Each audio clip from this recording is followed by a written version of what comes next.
শিল্প, বাণিজ্য, শিক্ষা, সংস্কৃতি ও ক্রীড়াসহ বাংলাদেশের বিভিন্ন সেক্টরে বিনিয়োগ ও দ্বিপাক্ষিক সম্পর্ক উন্নয়নে ব্যাপক আগ্রহী রাশিয়া।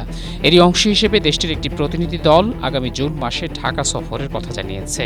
এশিয়া পোস্টকে টেলিফোনে এসব তথ্য জানিয়েছেন রাশিয়া সরকারের আমন্ত্রণে দেশটি সফররত সাবেক স্বরাষ্ট্রমন্ত্রী ও বিএনপির কেন্দ্রীয় নির্বাহী কমিটির ভাইস চেয়ারম্যান অবসরপ্রাপ্ত air vice marshal Altaf Hossain Chowdhury.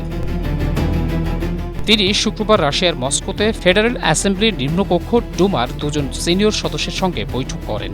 তারা হলেন ফেডারেশন কাউন্সিলর ইভান নিকোলাই এবং রাশিয়ার আন্তর্জাতিক সম্পর্ক বিষয়ক ভাইস চেয়ারম্যান স্ভেটলনা জুরোভা।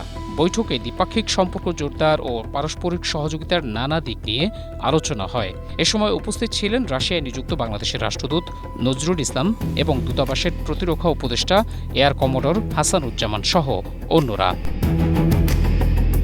এরপর শনিবার রাশিয়ার মুসলিম অধ্যুষিত রাজ্য তাতারস্তানের উপপ্রধানমন্ত্রী ওলেগ করোভচেঙ্কের সাথে বৈঠক করেন পটুয়াখালী ১ আসনের সংসদ সদস্য আলতাফ হোসেন চৌধুরী। তাতারস্তানের রাজধানী কাজানে অনুষ্ঠিত বৈঠকে রাজ্যটির উপপ্রধানমন্ত্রী বাংলাদেশের সঙ্গে দ্বিপাক্ষিক সম্পর্ক উন্নয়নের ওপর ব্যাপক আগ্রহ দেখান।